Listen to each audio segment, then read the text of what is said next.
Донесена е одлука сите обвинители, освен Катица Јанева, да бидат вратени во своите матични обвинителства. Во Ојо Скопје се враќаат Фатиме Фетај, Ленче Ристовска, Гаврил Бубевски, Трајче Пеливанов и Арта Најро. Бурим Рустеми и Љубомир Лапе се враќаат во Ојо Куманово, додека пак во Ојо Гостивар се враќа обвинителката Елизавета Јосифовска. Стефчо Дончев се враќа во Ојо Кочани, а Лиле Стефанова, која претходно беше дел од обвинителството за гонење организиран криминал и корупција, не се враќа таму, бидејќи нејзиниот 4-годишен мандат истекол. Таа ќе се врати на своето работно место во Ојо Радовиш. А од денеска, пак без работа, е Катица Јанева, која е притворена и осомничена за случајот Рекет. За неа Советот донесе одлука да биде вон сила.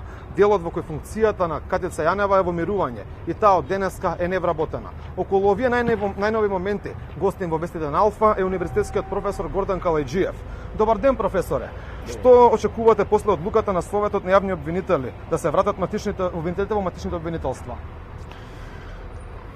Ова е логична одлука на претходните и рекол под исто еден вид нападствија на извршната власт, што е само по себе проблематично и разочарувачки. Практично значи крај на СЈО. Нормално беше да се почитува дека Законот за специјално обвинителство важи и Советот да расправа за избор на нов обвинител.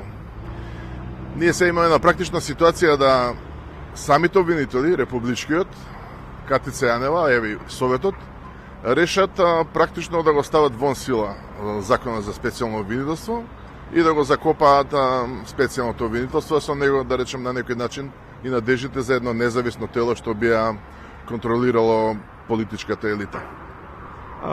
Многу бура во јавноста предизвика и писмата на Катица Јанева, во кој таа ја активираше својата оставка од специјален обвинител и во кој што даде насока предметите на СЈО да се предадат во основното јавно обвинителство. Зошто според вас ниту Јовевска, ниту Десковска не ги објавуваат овие писма, иако тие не се тајна?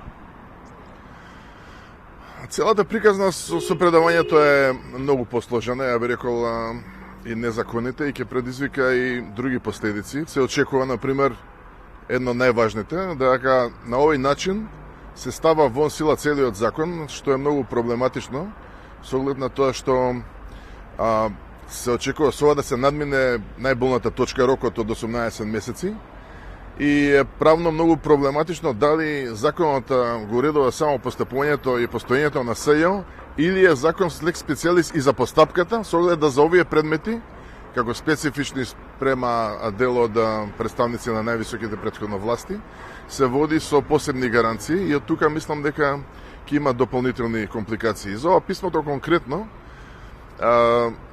јас ја ќе прозов обвинителството и собранието да се отвори една истрага, условно речено.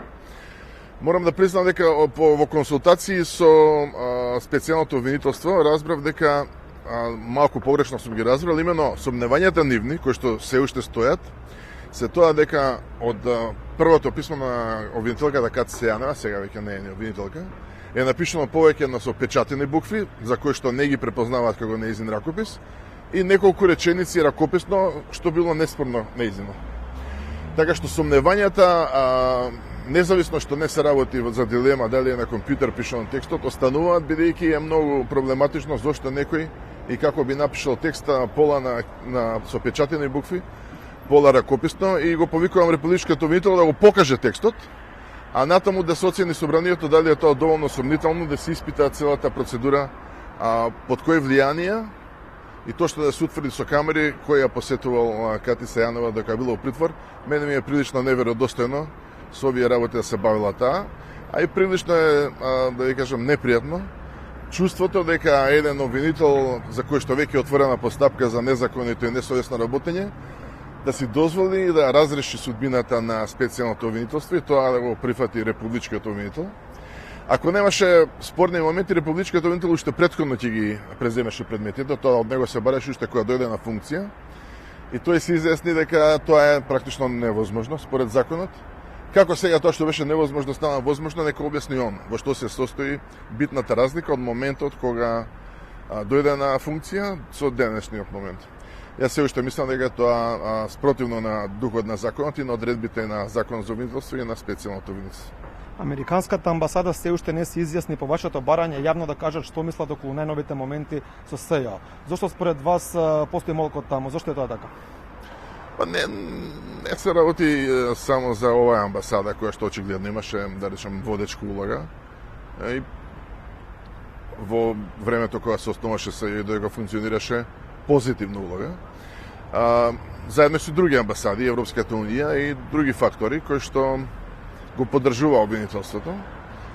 Ја прашувам практично, не добивме одговор ние ниту од Министерството за правда, ниту од било кого, од каде тој пресврт за огромната поддршка за СЈО, за кое што и законот за обвинителство требаше да му го продолжи животот, а згасна само заради фактот што имаш инцидент со Катица Јанева, односно зошто Катица Јанева е единствен обвинител што може да игра оваа улога, кој е стравот дека на нејзино место би дошол некој друг, и на тоа ние не добиваме одговор.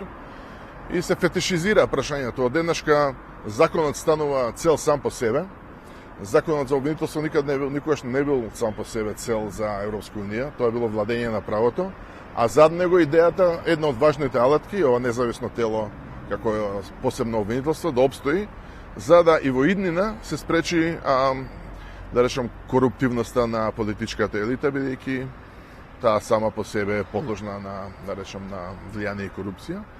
И од тука тоа се одговорите што ние ден денеска не ги добивме. Никој не понуди одговор, вклучително и председателот на државата. Тој го доби мандатот, едно од неговите главни ветувања беше дека ќе се обезбеди специјално твидство како тело кое што ете и него и власта што го предложи ќе го контролира. Нека каже што мисли за ова и зошто молчи.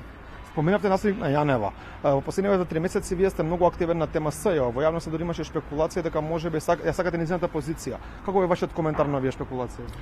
Луѓето ова го гледат секогаш субјективно. Ја бев проблематика да ја следам од првиот ден. Морам да кажам, постои мој интервју од првиот ден, ја бев изненаден, бидејќи не бев запознаен, иако бев активно вклучен од секогаш во Министерството за правда.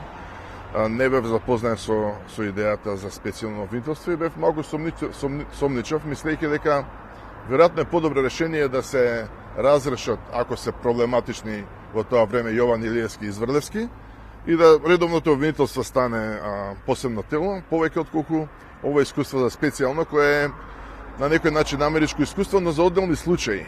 На нашево, во наши прилики му се даде преголем товар и преголем залак и илјадници предмети, кој што тоа не можеше практично да ги издржи и е потона. Благодарам професор за гостувањето во Алфа. Тоа беше гостувањето на професорот Гордан Калајџиев, кој во вестите на Алфа говореше за најновите моменти и разрешувањето на сите обвинители од СЈО, кои во иднина ќе работат во своите матрични обвинителства.